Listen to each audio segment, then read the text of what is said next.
center. Oh, there we go.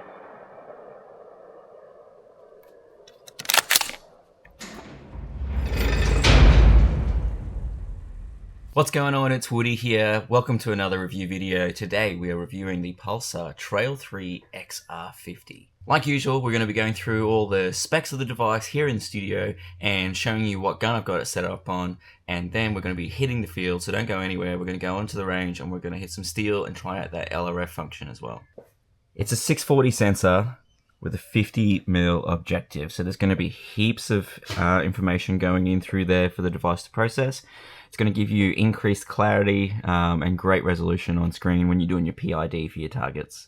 It's got an inbuilt LRF, so one touch laser, and it'll put a firing solution on the screen for you, so you can be making accurate hits on targets at various different distances. It's got programmable buttons, so in the settings of the device you can choose what these side buttons and everything actually do.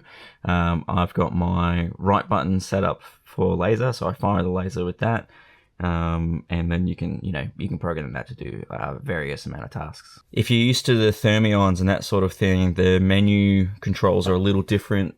So you've got this scroll wheel on top here. That's your select button. Then you have your record, play, stop button, and your return button here. That's your on and off button. That is your picture focus. So for your focusing your information coming in, and then you rotate that to focus your ocular, so focus your screen. It's got a removable battery, which is on the side here. So pull that out. So you can swap these batteries on the go if you would like to. These batteries are all fitted with a USB-C point. However, this has a 12-hour battery life, so it'll run all night anyway, so you can charge it up between nights. Pretty awesome little unit. I've mounted it up with one of their QD bases. They don't ship with a base because there is a few options for bases. So obviously they don't want to just ship it with a base that's not going to suit everyone. So you choose your base and you order it with the base that you like. I've gone with this QD mount, which has the 2 QD blocks, which is the perfect width for a full length receiver like on a WedgeTail MPR.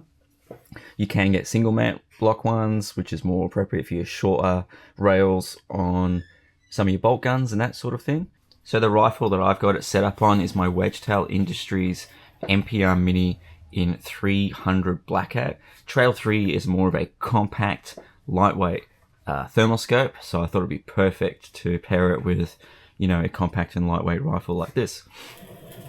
I've just got the CTR stock in FDE, the MOE grip, the angle foregrip, the bipod.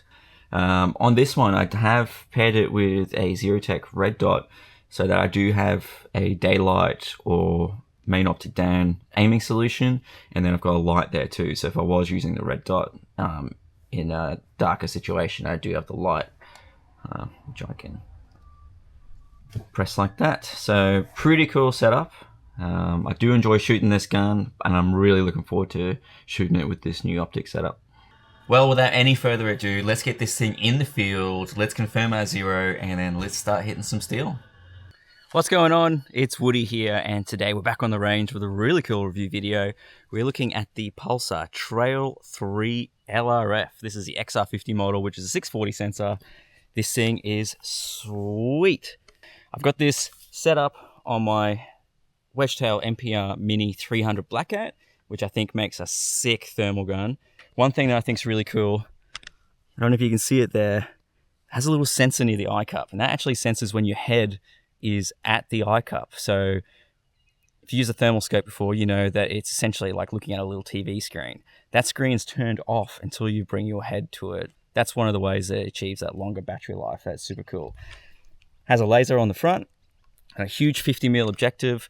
So detection range is going to be heaps, and having the laser means I'm going to get that instant ballistic aim point put on the screen. I've already uploaded all of my data for the 300 Blackout with the Stream Vision Ballistics app. That means when I fire my laser, I do get that instant crosshair correction, little X on the screen that tells me where to aim. Let's start some shooting. So I'm going to just shoot some paper at 100 meters and just see where I'm landing. And then we are going to engage some steel, which I got at 200 meters and 300 meters. So 300 meters is, I would say, my pretty comfortable effective range for supersonic 300 Blackouts. So let's see how we go.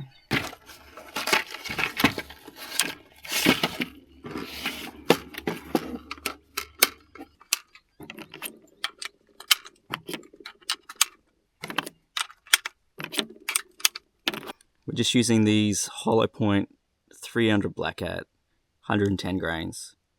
I think they're like a zinc coating, so they look black. And some of them have started to corrode a little bit on the inside of the hollow point, and they're starting to go a little green, like copper. It's probably impossible to see on the camera, but just thought that was interesting. But yeah, this is the 300 Blackout ammo that I've got, so let's see how it shoots. Turn this bad boy on. What one are you going for? See my white piece of paper with a black square in front of it? Mm-hmm. So that's my homemade thermal target. Okay. So the black heats up and the white reflects heat, and that's how you can see with a thermal in broad daylight on a paper target. Huh. That's pretty cool. I made that up myself. When you get the scopes, they come with these like thermal pads. Yeah. Stick them on your target, but in broad daylight, the whole target gets hot and you can't see them. Can't see anything. They're only good at nighttime, those little thermal pads. Yeah. So I'm like, I just need something that gives me like a great contrast. And I'm like, white on black has a great contrast thermally in broad daylight. Yep. And then I just tried it one day and it worked great. So I've been doing it ever since. Have a look if you want. So you'll see a really crisp, bright white square on a black background. Oh yeah. Pretty clear, eh? Pretty much just inverts it. Yeah. Oh, how cool is that? And that's how I zero these in. Yeah, sick. In daylight. So I don't have to be here till 8 PM.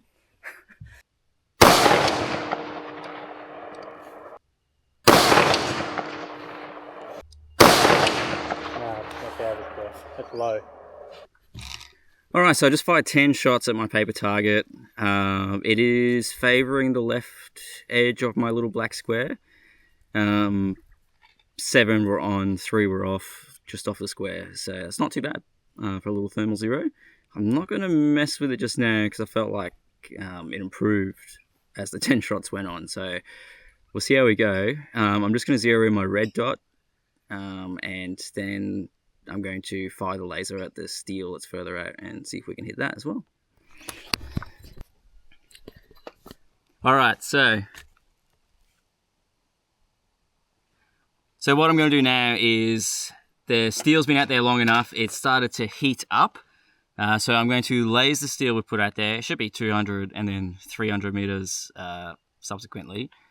We're going to laser it and then I'm going to fire a shot using the solution that it puts on the screen. So I'm going to record in device so you can see what I'm seeing. I'm also going to fly the drone down there to watch the target for us so we can get a close-up, see roughly where on the target that's going to be hitting. So anything on steel I'm going to be happy with because those are not big plates. So yeah, let's see if we can get on steel with 300 Blackout using Pulsar Trail 3. Okay, so we got the drone out there looking at the target. Set this up here and I'm going to start recording in this device. That's rolling, so we got 3 cameras rolling. I'm going to try and laze that piece of steel and see if we can get on. Steel's a bit small to fire the laser at, but the target board that it's in line with, I've just lased at 199 meters and it's put a little X on the screen. Oh, we zoom in. Pretty cool. Sharpen the image up. Very cool. Okay. Oh, there we go.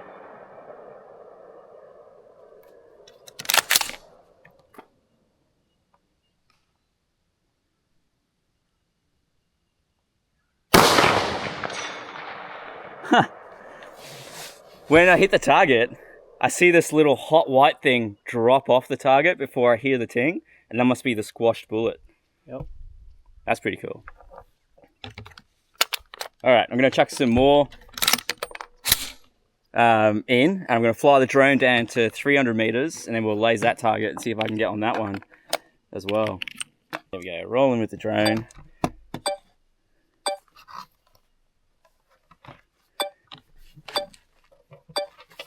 Still rolling in the thermal scope. So if I fire my laser at the 300 meter target board, oh, that's a significant drop for 300 Blackout. Yeah? Yeah, the X jumped down a long way, like from my suggested aim point. Let's see. There we go. Let's see how we go. I'd say 300 meters is right in the edge of my effective range for this cartridge to be reliable.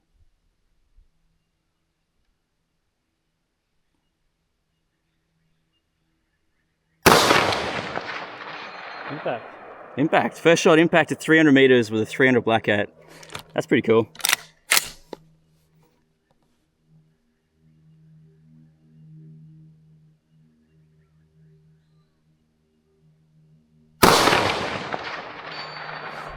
Impact again.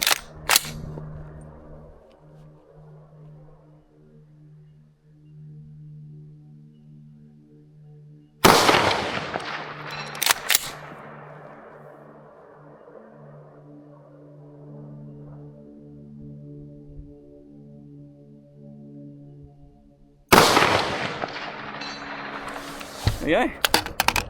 4 out of 4 at 300 meters. We're on a 300 Blackout with a Trail 3 LRF. That's pretty sick. Alright, so we've just seen how good this thing is on the bench. Very happy with that. To be able to just laser target and then engage 4 out of 4 first shot impacts on 300 meters with a 300 Blackout, I'm pretty happy with that. 300 Blackout, I say, is my max sort of moral engagement range, you know, if I'm actually hunting with it. So very happy with that. We've just put a piece of steel a bit closer in, sort of halfway between here and the 100 meter, nothing too scientific. The Trail 3 is designed to be a lightweight, compact thermal scope. So what I'm trying to simulate here is as if I'm walking through the bush and then I'm just going to do some like raise and fire drills. You know, we spotted something, raise it up, fire. I'll have the scope on its widest magnification. And we're going to fire at that closest piece of steel and see how I go managing the weight of that scope, which is not much. And yeah, just sort of test my effectiveness and also just train myself a little bit with it. It's a new scope to me, so I want to get used to it and get proficient with it so I can actually use it for real in the field. So load. So dust cover closed, on safe, loaded, my live one in the chamber. Wide field of view. And yep.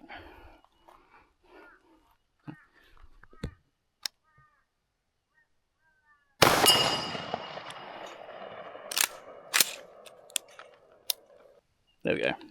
Recording this time.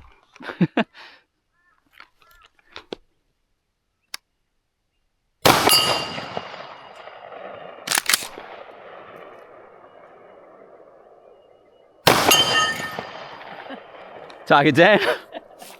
I'm just going to fire using the green dot or at the closest steel to see if I'm on, and then I'll try and do some freehand again.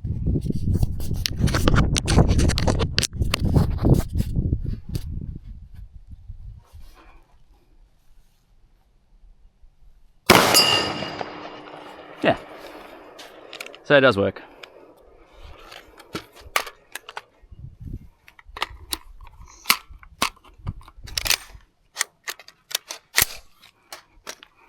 I'll try freehand the dot. Yep.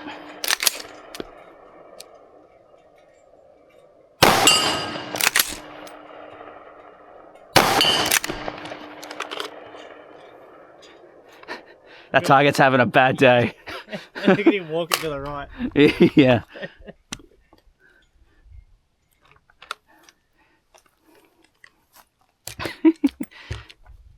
Okay, for this last little exercise, I'm going to just load a mag, lays the 200 meter target, fire 2 shots at it, lays the 300 meter target, fire 2 shots at it. See how we go.